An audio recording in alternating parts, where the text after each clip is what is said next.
যারা আমার মতো রুটি বানাইতে পারেন না বা কাজের জন্য সময়ের জন্য করতে পারেন না, তারা এভাবে একদিন রুটি বানায়া 5-6 দিন বা 1 সপ্তাহ খাওয়া যায়। এখানে 15টা রুটি আছে, আমার বুয়া বানাই দিছে। তো আমি আবার রুটি বেলতেও পারি না, গোলাও করতে পারি না, যার কারণে আমরা আসলে কিনা ফ্রোজেনটাই আইনা খাই সুপার শপ থেকে। আমারটা আমি হাতের রুটিটা বেশি ভালো লাগে, আমার জন্য ভালো আর কি। আর বাচ্চারা তো একটু ফ্যাটি, তেলের বা ঘিয়ের রুটি খেলে ততটা ক্ষতি হয় না, কিন্তু আমার জন্য তো অনেক ক্ষতি।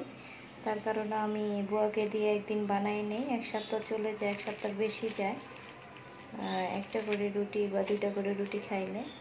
এই রুটিগুলো এখন আমি ডিপে রেখে দেবো। ডিপে রাখার পরে বাজার আগে বের করে শুধু তাওয়াটা গরম করে ভাজা নিলেই হয়।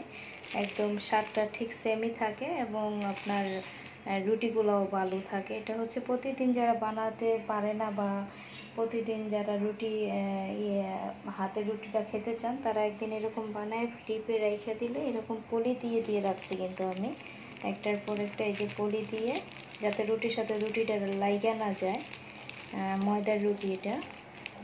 তো এইভাবে রেখে দিলে সব বাজার আগে বের করে শুধু একটু নর্মাল করেও ভাজতে পারেন।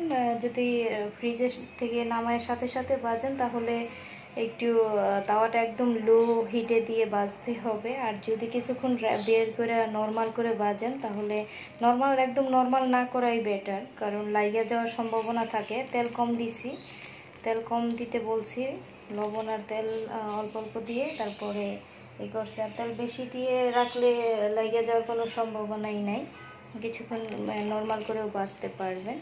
তো এরকম করে রেখে আপনি ফ্রিজের ডিপে রেখে খেতে পারেন। আরেকটা পদ্ধতি আছে, এভাবে রুটি একসাথে বানায় হালকা তাওয়াতে ভেজে পরে একটা বক্সে করে রেখে দিলে আবার বের করে ভাজা যায়। কিন্তু আমার এটা ডাবল হিট করা পছন্দ না, যার কারণে আমি সরাসরি নর্মালে না রেখে ডিপেই রেখে দিই, বাইজে রাখি না, এরকম কাঁচাটাই রেখে দিই। পরে বের করে শুধু বাইজে তরকারির সাথে বা ডিমের সাথে প্রতিদিন নাস্তাতে এটা আমার জন্য ইজি হয়। আরেকটা টিপস শেয়ার করি, অনেকে বলতে পারেন আপু এই পলিগুলা কোথায় পাবো? তো পলিগুলা পাওয়ার জন্য আপনাকে করতে হবে, আমি এই যে এই পরোটা আনি, কাজী ফ্রাম এটাও আনি, আবার জটপট এটাও আনি, যেটা যখন ভালো লাগে। তো এখানে যে পলিগুলা থাকে, এই যে কিনা পরোটার যে পলিগুলো ওনারা যেভাবে দিয়ে রাখে, ওই পলিগুলো আমি আবার ফ্রিজে জমায় রাখি, এই যে ডিপেই রাখি, পলিতে রেখে দিই। পরে আমার হাতের রুটিগুলোও ঠিক এরকম করেই এই যে পলি দিয়ে মোড়াইয়া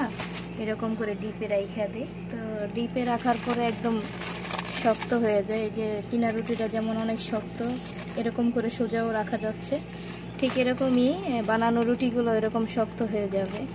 তো এইভাবে আপনারা এই পলি যদি ফ্রেশ পলি চান, তাহলে এরকম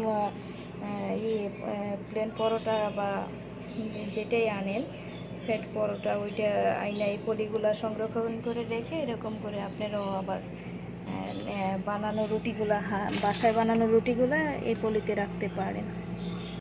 তো কে কীরকম রুটি ফ্রোজেন করে রেখে খান কমেন্ট করে জানাবেন ইনশাআল্লাহ। আসসালামু আলাইকুম, সবাই ভালো থাকবেন।